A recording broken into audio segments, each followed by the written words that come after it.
We are live. Yay! I am Old New Dude, and he is. Richard York, Asher's trueborn son, and I have my headset on correctly. That's Sorry, we're a minute late. We're a minute late all because right. I put my headset on backwards, and then the mic was pointed behind me, so I sounded wrong.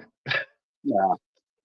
Well, in Uh, honor of my birthday month and the fact that the He-Man movie comes out this month, I wore my He-Man shirt. I was 12 nice. when the toy came out, 13 when the cartoon came out, but I fond memories of both, and I can't All wait. right. Okay. I got a question for Talked. you. I asked Yeah, this yeah. this yesterday, talking about Hidden Fingers and everything, all of that. I say the reason that Stannis makes it to the wall in time is to save John, okay, from Okay. dying. If he tries to kill Mance, Mance is going to kill him. We've already seen Mance fight with a two-handed great sword. He's much better than John. Um, Sure. and even if he succeeds, he dies. Okay, so it's a lose-lose situation. John even tells us that. Stannis is there. The only reason he's there, I think, the main reason he's there, one of the reasons he's there, is to save John's life. If that's the case, and like some believe that John is going to way the ice dragon, that he's going to be the leader of the others type thing, the ice others blood in the Starks, that type of situation. If the favorable wind that took them north to get to Eastwatch and to make it there on time to save John is said that Melisandre burned people to give him those wins. But if John's not on Melisandre's side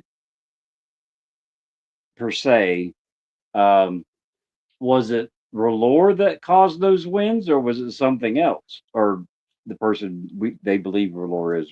Does that make sense? Yeah, maybe. I mean, th- so is it that she's able to do this? Is it that she sees that somebody else is going to say? A lot of times, what Mel's doing is she sees what other people are going to do and then claims credit for it, right? And so she may have seen that. Maybe she saw that she wanted to burn. Well, Stannis kind of wanted to sacrifice the hand of the king anyway at that point, right? Yeah, yeah, he was dead when as soon as he hit the cell downstairs. Yeah, Yeah, yeah.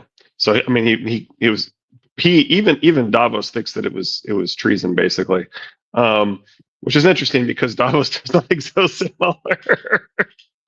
yeah, but Davos and that guy are not the same thing. No, I'm not There's claiming that at all. Stannis has one friend in the world, and he knows it, and he knows it's Davos. Yep, yep, I would He agree. there's only one person that he respects, and that is Davos. Well, and Which he Melisandre, saved Davos's neck a couple of times, but he, uh, he respects Melisandre. He respects her power at least. yeah, I don't think he respects her though. Yeah, maybe not.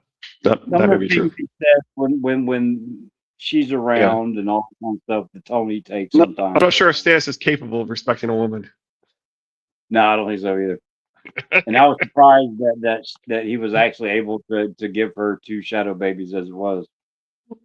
Yeah, yeah. All right. Well, so should we pick up with the very first of Toodle's recommended essays here, the Liar Liar, A Song of Ice and Fire, Yeah, yeah. Redux? Like, All right. So we were on the section. We were about to start the section called "Working His Words About a Puzzle Box Like a Puzzle Box," and part of it, the point of this essay is that he's telling us that George is deliberately planting mysteries for us that are somewhat misleading, which is kind of similar to what Adam Feldman says about how he came to realize that no, actually, Dance is a great book.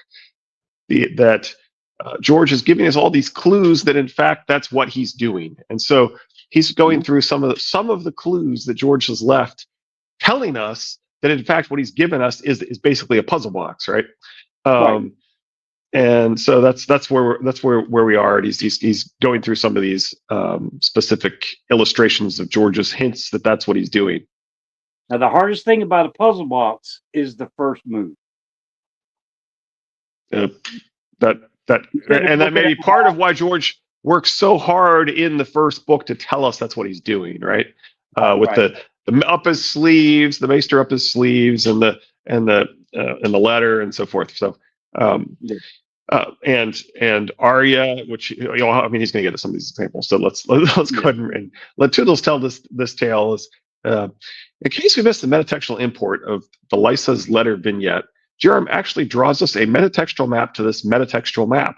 Not long after we read about the coded letter cunningly hidden in a carved wooden box, Jerem shows us Danny working Jorah's words like a puzzle box, a phrase instantly recalling Lysa's message hidden in a box, and discovering that sometimes the truth goes against everything you've been led to believe. Happy Wednesday, Mother Ryan. Hey, Mother. Danny rode along quietly for a time, working his words like a puzzle box. It went against everything that Viserys had ever told her to think, that the people could care so little whether a true king or a usurper reigned over them. Yet the more she thought on Jorah's words, the more they rang of truth. Metatextual applicability is patent.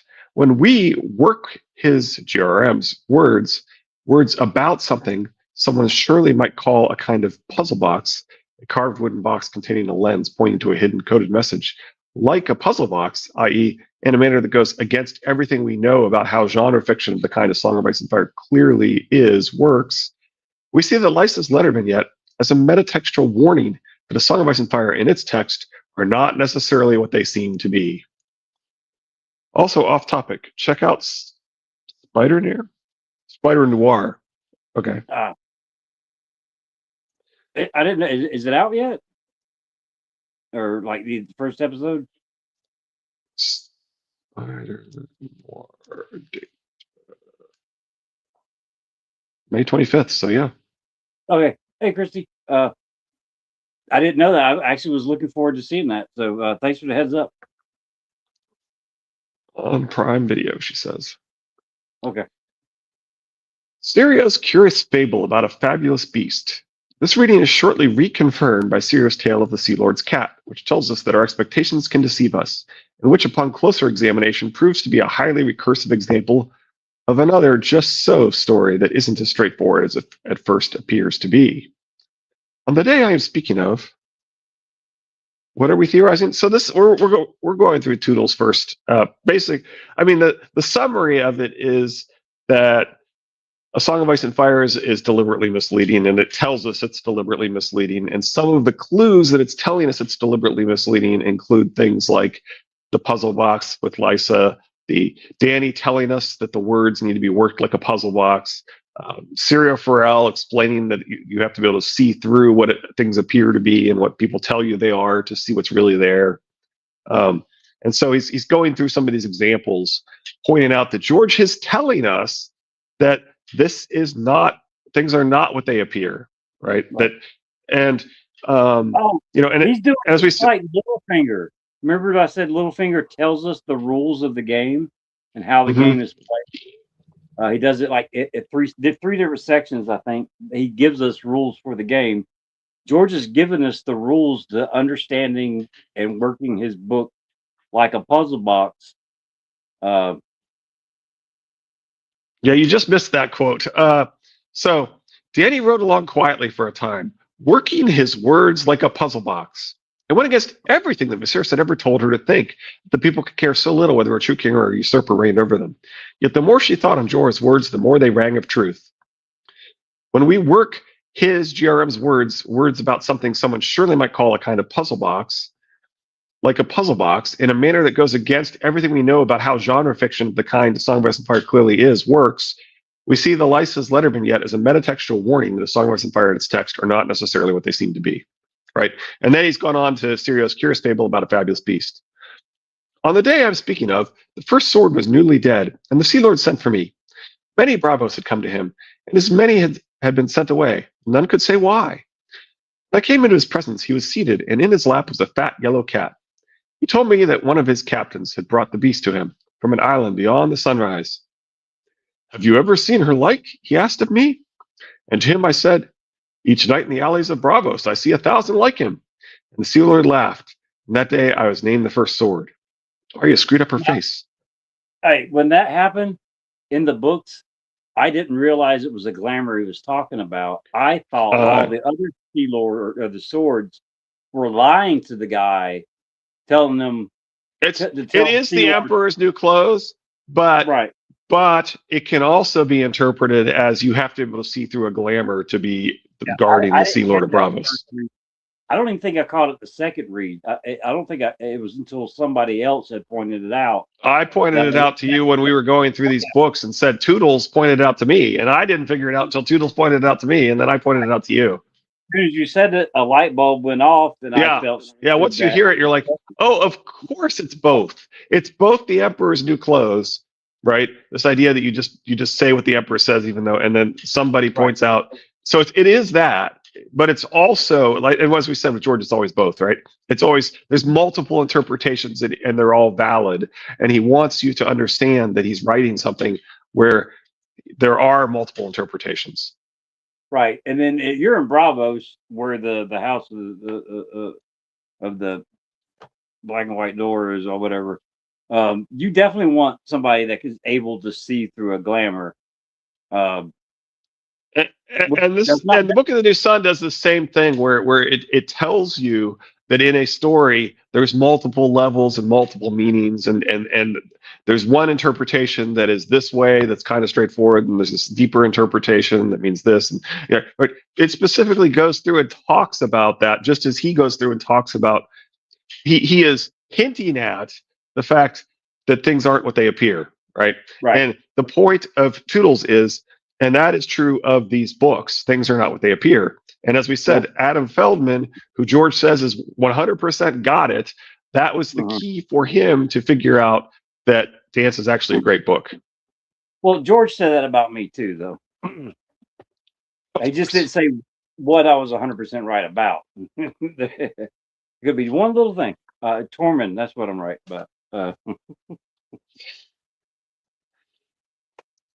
Each night in the alleys of the I see 1,000 like him, and the Sea Lord laughed, and that day I was named the first sword. Arya screwed up her face.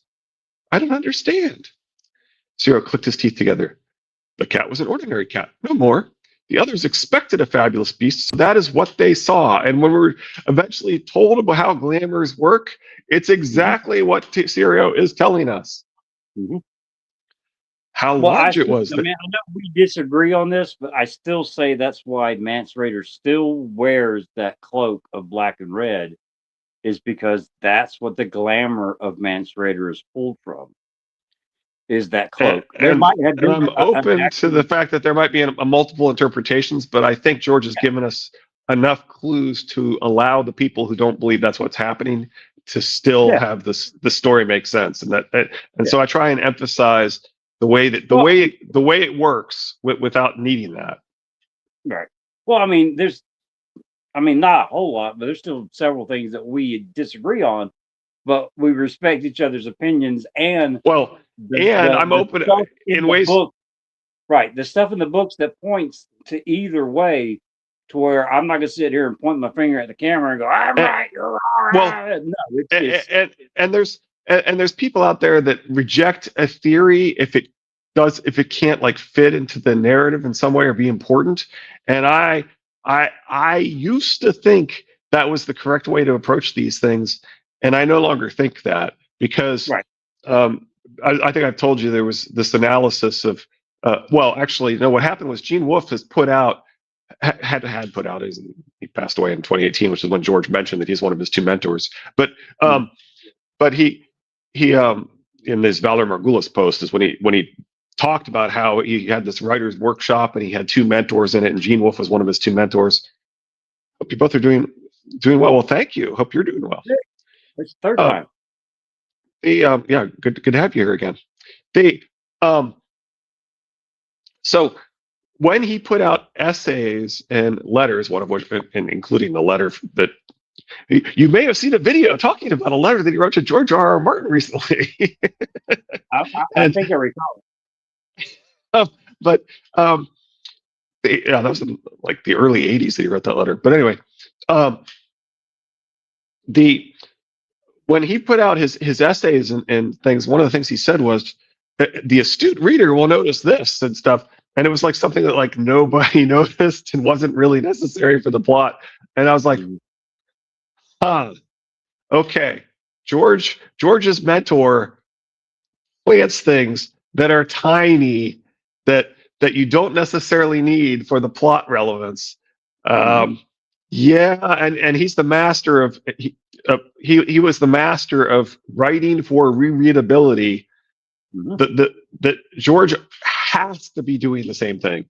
Like he Right. just has to be. So Well, my torment theory, if correct, proves what you're saying because it is one sentence in the entire and it book. and it may and it may never have a payoff, and George may still have intended it, and that's my point. Exactly. I mean, because if you stop and think about it, if you think they're survivors from the Tower of Joy, and everybody's like, well, Tormund's this, and Mance Raider's this, and Corn Half Hand's that, and I'm like, well, you got Corn Half Hand and Mance Raider are clean shaven, like the knights, the Kingsguard of King Aerys, and then Tormund doesn't fit these two guys, and it always set off with me.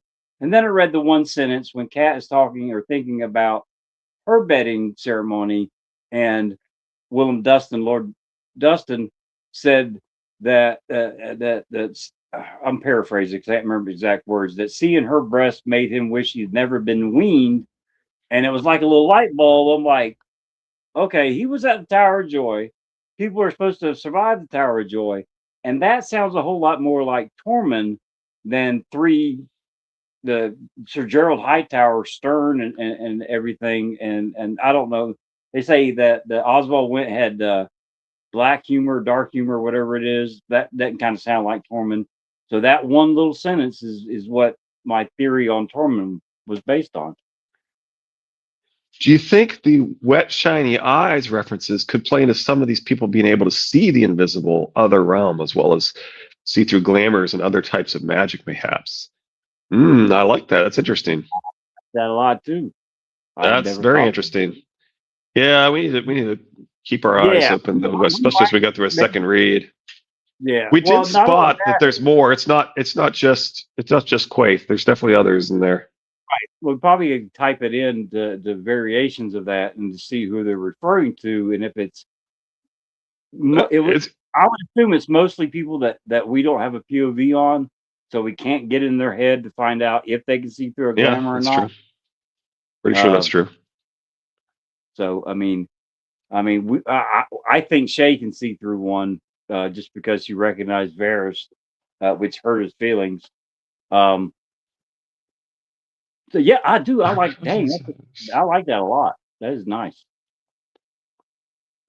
Her cousin's eyes are wet and shiny. A child's eyes in an old man's face. Oh, it's Lancel. Okay, Lancel and that's right. So Lancel and Quaith are the two that pop right up when you put eyes wet shiny in the search. Mm, Yeah, we did mention that, I think, or I think maybe Kirsty pointed out when we got there. it does sound familiar. He says the I mother remember. spared me for some holy purpose, so I might atone for my sins. Hmm. Lysa? It didn't pop up. Maybe it doesn't. Maybe it says I or instead of eyes Yeah, or maybe something. it's a different. Or is it when that Yeah, she's I find it. crying when it comes to seeing Peter kiss Sansa? 'Cause I just got through looking at that. Filter by PO. Let's go to Catalan. What shiny? It doesn't. What? Oh, maybe it's like shining or something. Hmm. Uh, Or yeah, I'm just not type finding in it. wet eyes. What? No, it's one eye. That's Game of Thrones. Catalan 3. Its jaws were red and wet, and its eyes glowed golden in the dark room. It was Bran's wolf, she realized. Of course it was. Oh, that's when he looked at the blood with a red, wet, rough tongue. Yeah, that's when it's when Summer saves Bran. Cleo Spray. Hey, what are you typing in to find those names, Kirsty? Yeah, I'm I just typing believe like wet I eyes and 100% believe you on the names. That the Cleo spray, he's the one that dies with his head getting smushed on the rocks. yeah, yeah, absolutely. So that's going to be a Jamie chapter. Yeah, Jamie or Brienne? Uh, Jamie. Must Yeah, be Jamie. Jamie. Yeah, Sir Yeah, I'm Amy. not finding it. Maybe it's She's Sir coming Amy up. Spring. Yeah. I can't find anything other than Lancel and Quaithe, and we definitely did talk about Lancel and Quaithe at the time. Hey, Kirsty, what did you type in to find that the names? Yeah, we're not finding it. So Yeah, I believe anyway, you. I believe yeah, you I mean 100%. it's probably some synonym that's spelled differently or something. That's why I'm not finding it. A couple years ago, I can't remember. Yeah, it's probably something that's not, like I said, it's like shininess or shining or something. But I wasn't able to find it. So When we get done that's today, I'll go back through and play the word search and come up with different variations or on the theme. yeah. Uh, Sorry, but we're not finding it right here anyway. Lift both hands to shade his eyes. Mud red and watery blue. He announced it. I don't know who this is about. Look at both hands to shade his eyes, mud red and watery blue. Oh, that man! I just read that too.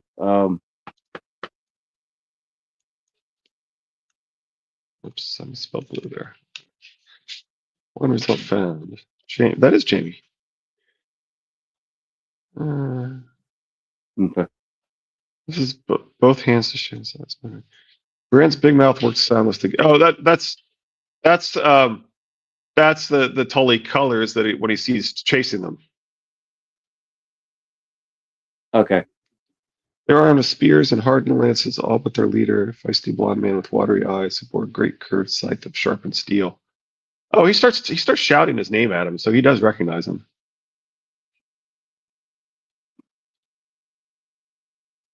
This one's different though. They were all armed with spears and fire hard lances still, but their leader, a fleshy, Their voice was law on this part of Great Wick. So that's from the drown. Okay, that's from Aaron's chapter. watery eyes, people low. That's your word, milady. I'll toss this lying tongue at your feet. His pig eyes were wet with excitement at the prospect. Okay. So Hmm. her keyword would be eyes. Hmm. Anyway, Yeah. well, anyway, I we're mean, definitely open to the idea that he's giving us some clues that some of these people can see right, better right. than So others and so basically, forth. what we're saying is that anytime that there's the, I mean, not anytime, but some of the times that he's referencing eyes without giving a color, it might hint at something else. Well, Depending, depending on how he's framing the words around the word eye or eyes. and as I've said, I like the idea that we're being told that Quaithe has laughing eyes of the exact same shade as Ashara Dane. Even though I used to have Rayella and Ashara swapped, I do. I think it actually works much better with the Now shadow and the quite shadowy doesn't say secret. laughing though. It's something else. What wet and shiny to me could be synonymous to laughing eyes is my point, right? And so that's about as close as he's ever going to come to telling you that somebody has the shade of Ashara's eyes and they're laughing. He's not going to give crucial evidence away. Right. Especially when he didn't even tell you that he doesn't even tell you that Jojen has red hair, right? He just hints that Jojen has red hair. Mm-hmm. And a lot of people think he has brown hair just because it's not mentioned. But no, it's not mentioned by a person who has red hair. And that's kind of the point of the Shadrick of Toodle's version of Shadrick as Howland Reed. Right. Well, the puzzle box also, I mean, working his words like a puzzle box. you have to sit there and filter through the unreliable narrator repeatedly through the story because Absolutely. things don't always, especially when he's going through the wolf's eyes, the children's eyes, um, biased eyes to a certain situation. Yeah, that's a good one, Cersei, Kirsty said about Cersei. I obviously had Cersei on my mind because I just finished reading the quote. But a hood concealed her face, but he could see the candles dancing in the green pools of her eyes, and when she moved, he knew her. Cersei. Yeah, Yeah. that one's a really good one. I like that. And there's something out with, and there's something else with her eyes when she's watching the Tower of the Hand burn. Well, and there's also the wildfire in her eyes that Sansa sees when she at one point, right? That which is earlier than that. But yeah, Mm. her eyes definitely remind Jamie of the Mad King. Its eyes were pools of molten magma, and when it opened its mouth, the flame came roaring out in a hot jet. That sounds like the Blackwater. I don't know that that's the Blackwater, but it sounds like a Blackwater. Is that a dragon? Slightly derailed above, but still. Oh, I told you that's the Blackwater. I just said that. Oh, all right. Don't you remember? There's the green demon, right? There's a green demon at the Blackwater. Oh, I'm pretty sure that's the green demon at the Blackwater. I don't remember. I'm just guessing. But given that there's a green demon at the Blackwater that goes, gives this great personification of the wildfires, this green demon, and he talks, it describes it and stuff. I think that's the description of that, the green demon, the personification of the black of wildfire, Okay. Blackwater Bay. I don't understand. Sarah clicked his teeth together. The cat was an ordinary cat, no more. The others expected a fabulous beast, so that is what they saw. How large it was, they said. It was no larger than any other cat, only fat from indolence, for the Sea Lord fed it from his own table. What curious small ears, they said. Its ears had been chewed away in kitten fights. It was plainly a tomcat, yet the Sea Lord said to her, and that's what the others saw. Are you hearing? Or you thought about it. You saw what was there. Just so. Opening your eyes is all that is needing. The heart lies and the head plays tricks with us, but the eyes see true. Look with your eyes, hear with your ears, taste with your mouth, smell with your nose, feel with your skin. Then comes the thinking afterward, and in that way, knowing the truth. According to Sirio's story, he didn't passively assume as the others did what the candidates were invited to assume by the author of the situation, i.e., the Sea Lord, that surely this creature must be some unique and spectacular, fabulous beast. Instead, he saw what was there. Taking at face value, then, Sirio's version of the Emperor's New Clothes, yeah, that's what I was thinking, is already metatextually important, telling us both that disguise in A Song of Ice and Fire may not be so difficult as many assume, thanks to the power of men's expectations, and, more germanely for the present discussion, that we ought not expect that our text is what we're invited to assume it is, an ordinary fantasy narrative. Just as Sirio had to truly see what was really there, and not just accept what circumstances indicated, so should we consider that our text and our story might not be just another genre story, straightforwardly conveying a tale in the usual Watsonian fashion we naturally expect when opening a fantasy novel. There appears to be more there, maybe that's because there is. That said, I submit that Sirio's real lesson is far sharper and still more obviously germane to the textuality of A Song of Ice and Fire than that. What do I mean? Well, how could it really be the case that no one else realized that the Emperor was naked, so to speak? How can men really look at a fat, ordinary cat and see a fabulous beast simply because of a bit of preamble? Setting aside the way Sirio's tale hints at the existence of hidden identities in A Song of Ice and Fire beyond those we're aware of, surely it's bullshit. Either it's entirely made up, a literal fable about an aptly named fabulous beast, a retelling of the Emperor's New Clothes, not a representation of actual events, or a glamour was making the cat appear to the other men as a fabulous beast, such that Sirio's ability to see the cat's essence rather than its seeming truly did require an extraordinary capacity to see with his eyes. Recall that glamours are half suggestion, playing on men's expectations, which is exactly what Sirio says caused the others to fail to apprehend the truth. In either case, Arya doesn't use her nose to smell the bullshit. She smugly believes she's understood Syria's lesson and taken it to heart, when in fact she's entirely failed to grasp that Syria wants her to question, doubt, and ultimately see that the very story he is using to teach her to look harder, deeper, more carefully is itself a lie, thereby to realize that she needs to look with her eyes at everything, not just what is explicitly presented to her for her examination. Even a matter-of-fact truth told by a trusted friend can be a lie.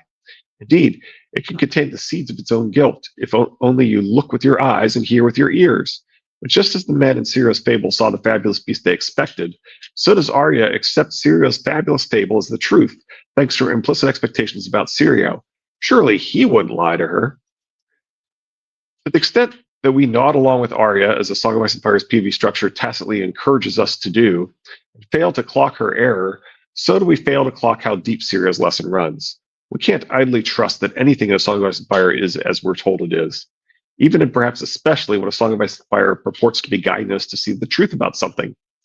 Meanwhile, the newly apparent recursivity of Syria's lesson, it invites scrutiny of the very story used to teach it, while the fact that his story is a lie paradoxically reinforces its lesson, supports the idea that our text is not just an innocent, accidental narrative, but rather full of self-aware metatextual mischief.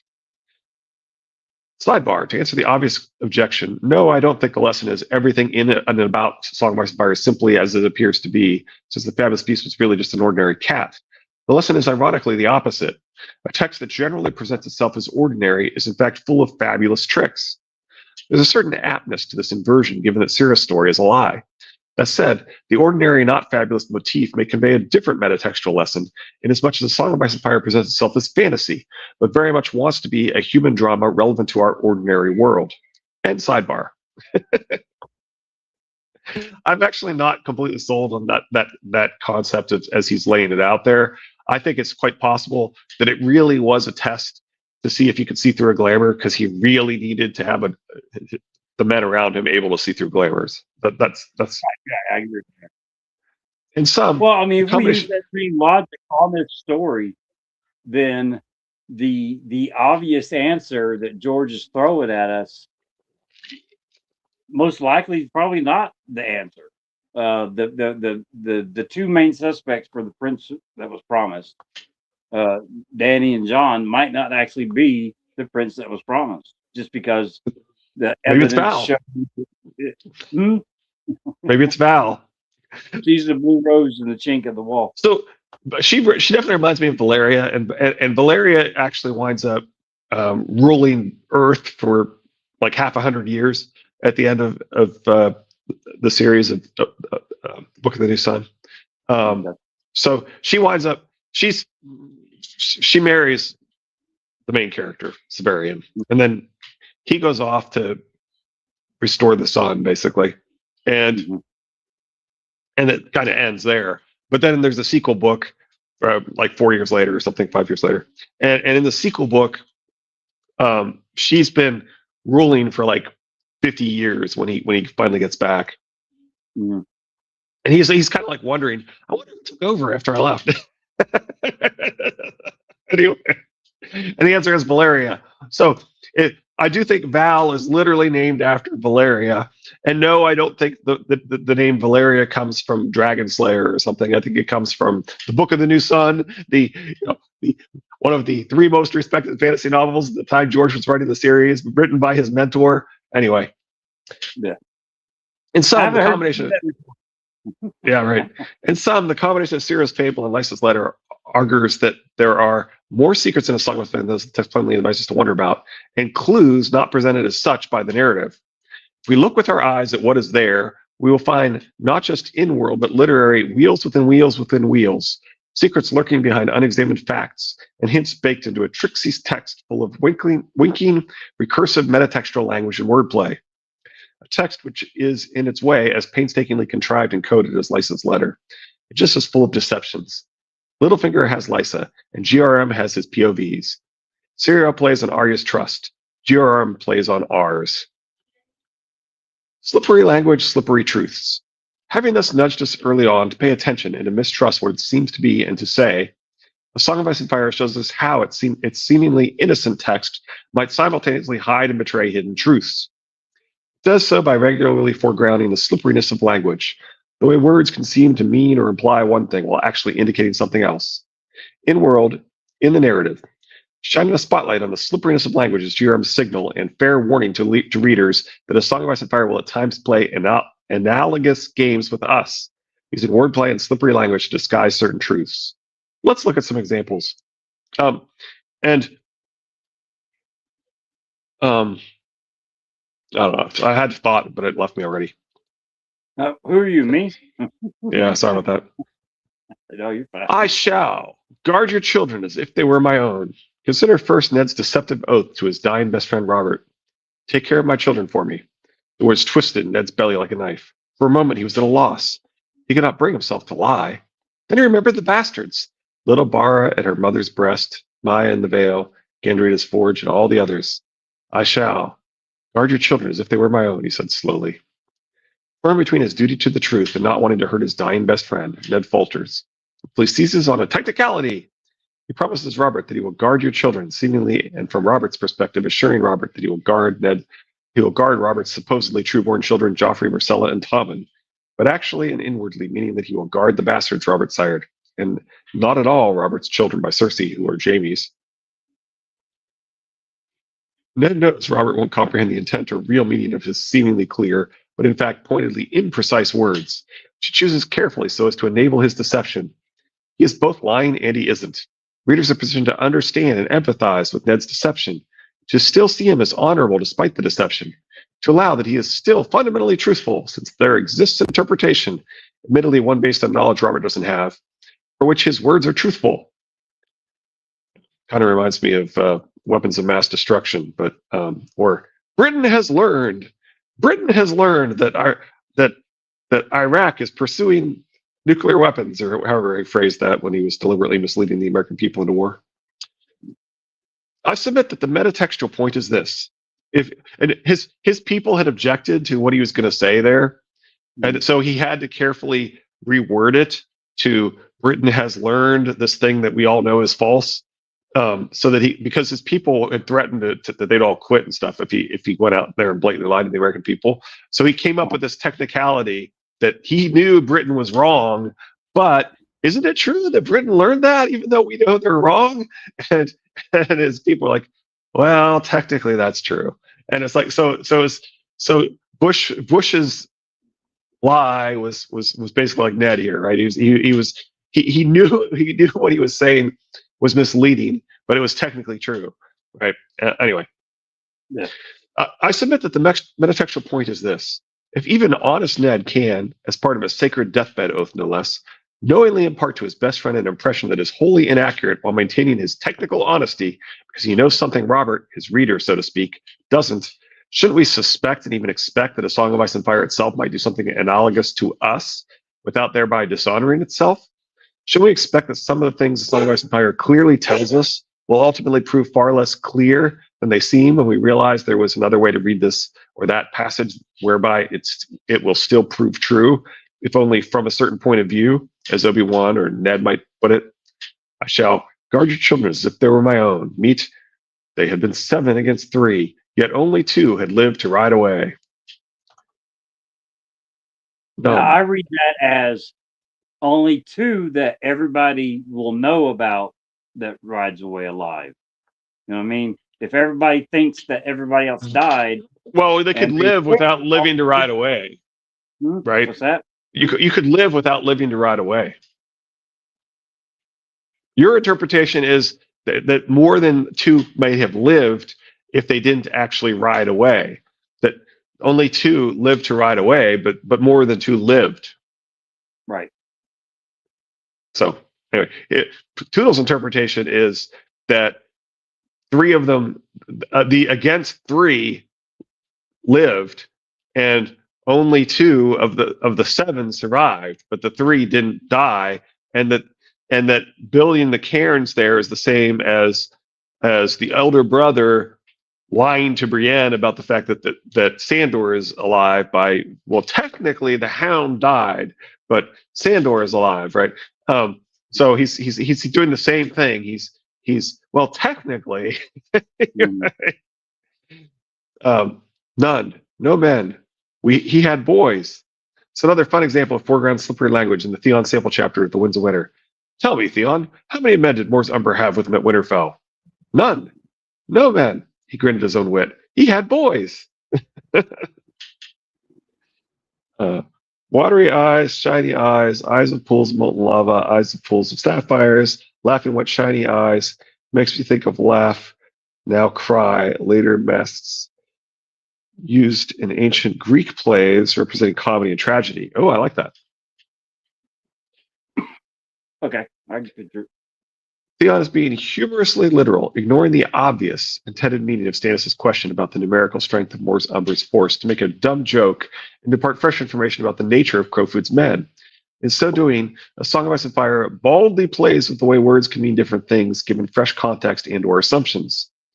And again, if Jerome thinks it's important to show us how language is slippery, why wouldn't we be alert to instances in which his own text might be setting us up to read something one way, only to later reveal that another, less initially obvious reading is correct? It is my suspicion that when A Song of Ice and Fire is complete, there will be shocking amounts of text that we're going to understand very differently than we do now. I agree with that completely. Gene pulls, Jane pull, gemstone eyes, under the sea, people's eyes, underworld eyes, the ointment that gives gift of sight to the Fey realm, Hashashan assassins. So stone eyes, which could tie to Night of Laughing Tree equals cannabis equals Ashara, with laughing eyes as the laughing tree, and the nights are hers. Oh man, what you're taking me way back when I was researching all the Asherah stuff and came across the cannabis stuff associated with it. Oh man, I wish I could remember the specific websites and essays and things that I read about that. But yeah, that goes deep. That goes deep to me working hard and understanding what George is doing with the Chardane and Asherah. Yeah, I definitely came across that. And stoned eyes are glassy red eyes. Okay. Like I said, I definitely came across that. Well, I'm not going to try. I'm not going to try and find it. More glassy red eyes, as in like garnets or rubies. I think she means red, as in your eyes getting bloodshot. Okay. Well, I mean, but that's the point, that the language ties the two together, right? That even though they're almost opposites of each other, the language ties the two together.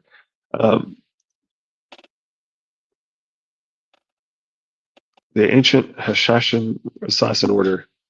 Yeah. I know there's some old Anna stones. I know there's some old LML stuff on that too. But yeah, I had definitely I had gone into way deep into the rabbit holes in terms of researching the Bloods of the Emperor. Oh, and there's some great stuff about how amethyst and other stones and the mining thereof got tied into the goddess, and the different goddess mythologies were kind of all blended together in people's minds and associated with each other and so forth. Stoneheart. So, yeah, I mean, that's another one I should find. So you're talking about the figures that have the amethyst eyes, the jade eyes. That's what I'm saying. All of them. Well, I mean, all of them are in the mythology about Asherah, or about goddesses that are essentially associated with Asherah and linked to her. But when you're calling all those different, those. I mean, technically, those are called stones, right? Sure. So all those absolutely. Eyes are stone eyes. Even the solid black eyes that we hear about, like Sir Alistair Thorne's black eyes. I mean, that's onyx, right? So I mean, that would be stone eyes too. Sure. Our marriage was a melee, so he did not lie.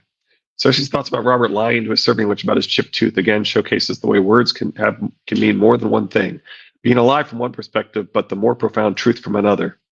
For Robert, those rapey nights never happened. Come morning, he remembered nothing, or so he would have had her believe. Once, during the first year of their marriage, Cersei had voiced her displeasure the next day. "You hurt me," she complained. He had the grace to look ashamed. "It was not me, my lady," he said in a sulky, sullen tone, like a child caught stealing apple cakes from the kitchen. "It was the wine. I drink too much wine." To wash down his admission, he reached for his horn of ale. As he raised it to his mouth, she smashed her own horn in his face so hard she chipped a tooth. Years later at a feast, she heard him telling a serving wench how he'd cracked the tooth in a melee. Well, their marriage was a melee, she reflected, so he did not lie. Cersei hates Robert, but A Song of Ice and Fire nevertheless decides to show her wryly granting the figurative truth in Robert's utterly false pickup line, thanks once again to the slipperiness of language.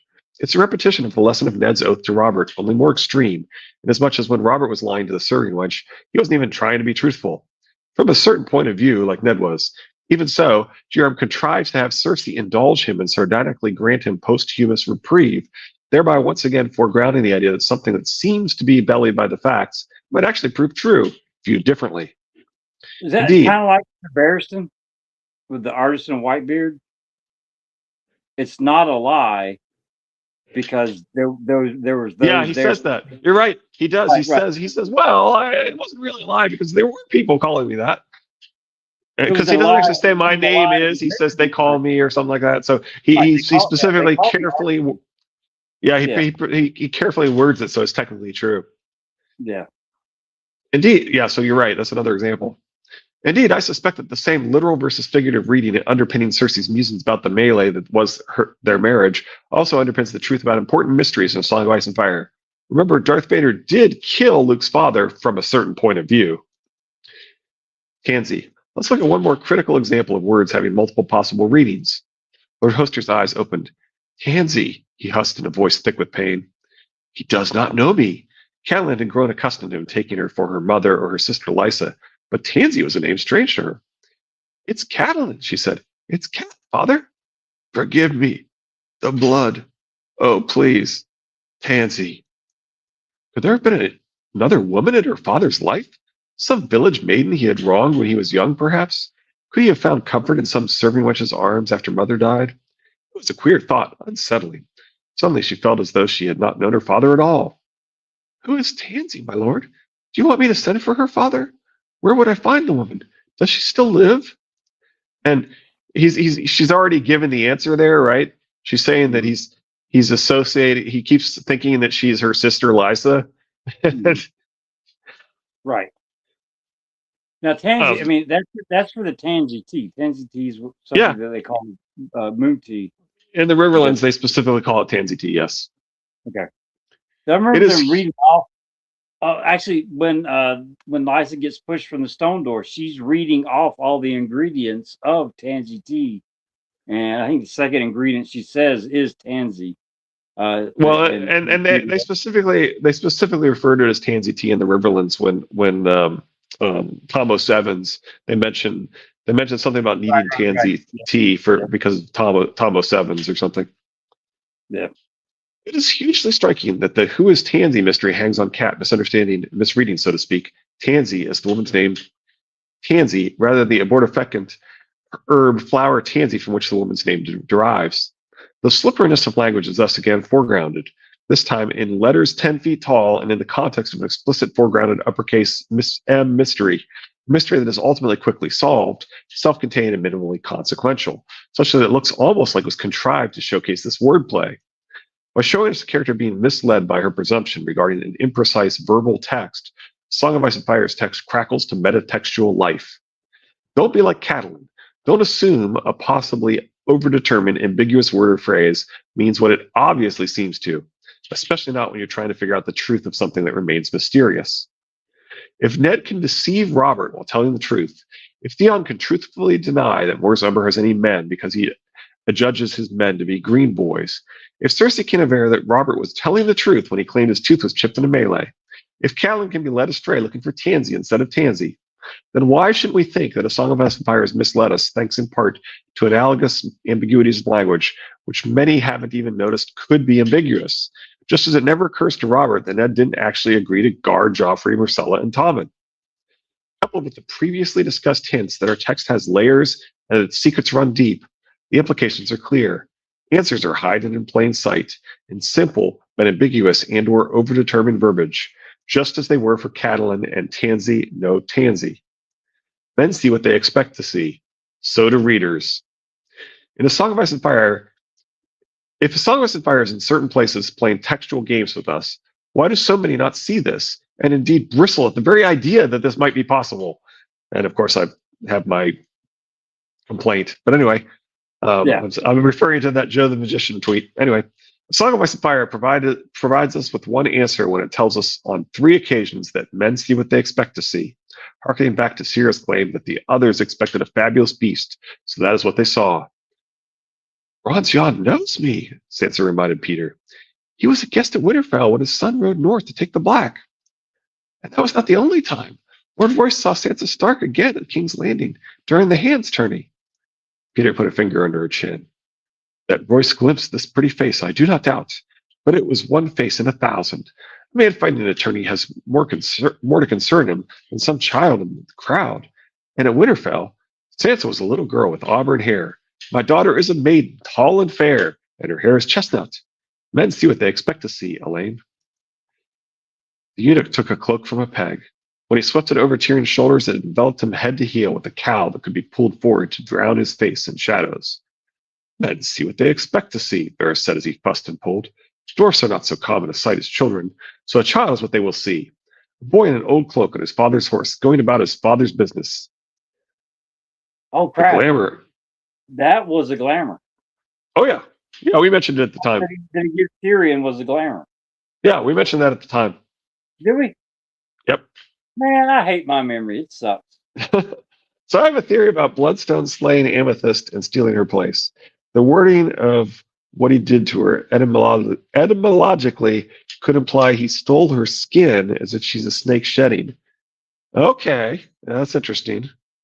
No. That's interesting. Maybe he's like a Bolton. Okay. Oh, interesting. So I've long thought, although I would have thought that he would have been that this would have made him a Dane, but I've long thought that that it's really about that this Anissa is really about stabbing a Stark, right? If so, he could have skin changed into her. Right. Second life, etc. So her eyes being amethyst to me says the Bloodstone Emperor and his descendants would then be the ones with purple eyes. Doesn't that make sense? Yes, and that could go back to whether he's a Dane versus a Bolton, or whether he's a Dane doing the magic of the Boltons or something like that. Man, Christy is on fire today. Yeah, it makes sense, right? If the amethyst Empress is gone, there's no offsprings to carry on the purple eyes. Well, yeah. Good point. Yeah, so I mean, the Bloodstone Emperor's skin like a Bolton, along with it, the eyes, then that would give the descendants, which would be the Valerians we were talking about Monday. Or what if she's pregnant and about to give birth when he does it, and then she gives birth? That's another way it could work. Yeah. Well, we do see this idea of sacrifice around the birth of the dragons, right? What if, my theory about the super green seers that are jumping through time from one green seer body to the next, which is what I think Bloodraven is going to do to Bran, or try to do.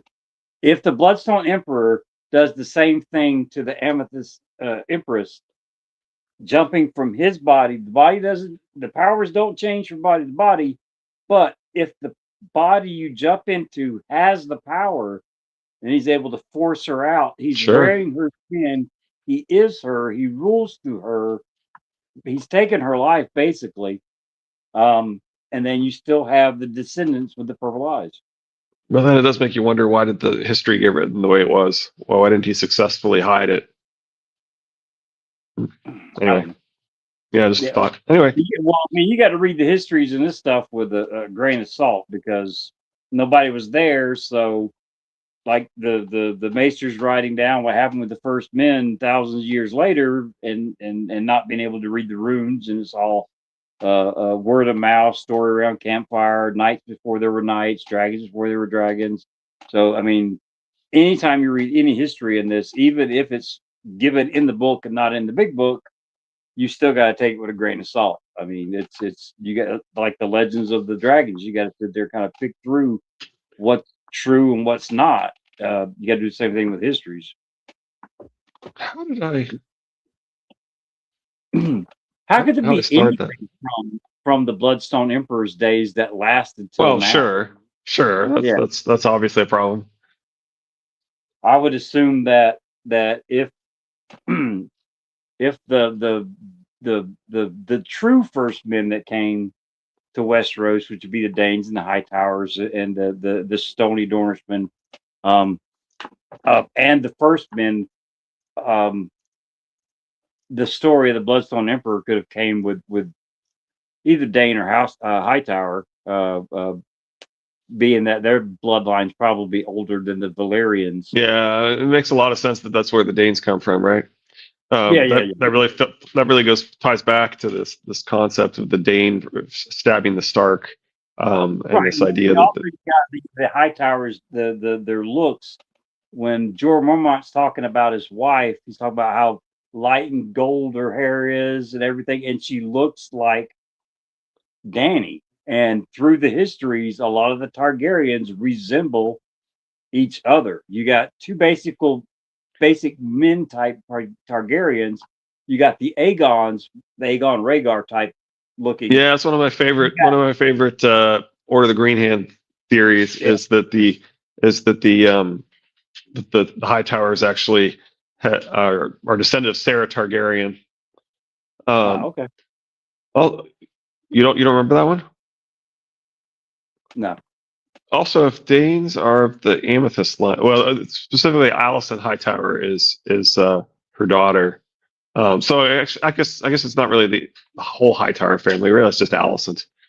Also, if and of course Alicent winds up not being the one whose children go anywhere. So, spoiler for House of the Dragon. Anyway, also if Danes are of the Amethyst line, Dane spelled Dane in Norse means dead or dead one, and Daenerys as Misha mother equals mummy equals Egyptian mummy, like Akasha, queen of the damned, resurrected vamps. The Amethyst Empress could have been resurrected, so could be of the dead. Okay, that's Well, you interesting. have a dire wolf that whelps pups. Yeah, absolutely. Oh well, and that's part of my point is if the big sacrifice to wake the dragons is a killing and a birth. Well, what if the whole concept of Nissa Nissa is actually maybe that's why it's important that Dany actually has a miscarriage to show that she could get pregnant, and maybe she does need to get pregnant. Ooh, interesting. Maybe Dany gets pregnant and is pregnant at the end, and the child lives. Ooh, Damn. ooh. Mm-hmm. Dany, mother of dragons, daughter of death, and the daughter of death. Okay, yeah, we're mother of death in that case. Um, Interesting. Anyway, let's go ahead and finish off this section. There's like 3 paragraphs to read here. Well, 4-ish. Okay. The glamour eye and the black iron fetter about Mance's wrist, the ruby seemed to pulse. He tapped it with the edge of his blade. The steel made a faint click against the stone. I feel it when I sleep, warm against my skin, even through the iron. Soft as a woman's kiss, your kiss. But sometimes in my dreams, it starts to burn and your lips turn into teeth. Every day I think how easy it would be to pry it out, and every day I don't. Must I wear the bloody bones as well? The spell is made of shadow and suggestion. Men see what they expect to see. The bones are part of that. All ties to the underworld and Lucifer being a dragon in the Bible and Dane Dawn. Okay. Lucifer brings light prayer brings and it means librarian. Anyway, this Hayward theme clearly has important implications concerning the frequency and ease of disguise and identity adoption in Song of Ice and Fire. Is that all it's doing? Might it also be about how and why GRM expects the Song of Ice and Fire to fool readers? about the deceptions of Song of Ice and Fire itself is perpetrated on us, and the kind of text of Song of Ice and Fire is, I suspect that Jerem's fixation on men seeing what they expect to see is a warning, not just that there are other Elaines and Rattlemances that are as yet unrevealed, but that those who expect a Song of Ice and Fire to be the quotidian genre narrative it at first appears to be will perforce see exactly that. I submit that A Song of Ice and Fire is, in its way, every bit the dissembler Littlefinger, Varys, and Mel, and Syrio are, relying on our expectations and the shadow of its suggestion created by the putatively clear meaning of actually ambiguous passages to sell a particular set of would-be truths as obvious as just so before other truer truths are ultimately revealed, causing us to reread, re-examine everything that once seemed apparent and obvious, perhaps to notice that the real truth was somehow always imminent. If only we'd looked in the right places, in the right way. If only we'd thought to think about what else the text might be doing besides innocently relating a story. And we're over on time, so we'll save the last couple parts for next week. All right. And what do you guys make of Helena's son with 6 fingers and toes? I mean, it's an interesting genetic characteristic. I don't know if we see that anywhere else, though, that could tie it. I wonder if it's, yeah, I don't know. I mean, it's definitely, I've seen photos of people with 6 fingers. That's been, I mean, from back in the day when people were accurately categorizing these things and stuff. 6 fingers, toes, ties to giants. Nephilim children born with human women and the Watchers, fallen angels. Okay. Okay. So Helena is, so that's, well, it could just be something, be George playing with this incest concept and mutations and things. But yeah, I don't know. Anyway, I started to talk a little bit about the Order of the Green Hand, and maybe we'll save it for another day. We're out of time. Yeah. What would it mean if the High Towers come from giants? Interesting. Yeah, and the idea is that the maternity of Alicent Hightower is alive, but the paternity is true, with the Order of the Green Hand theory. The Watchers. Yeah, okay. Hightower, Watchers on the wall kind of thing. Yeah, okay. I like that. All right, well, let's wrap up. Yeah, my wife's off today. I can't stay over eating. She's griping. You never know. I got a honey-do list. But all right, Christy is on fire today. I mean, just throwing it left and right. Yeah, some great stuff in there. Yeah, we appreciate it. Wednesday's what? Tyrion? Friday.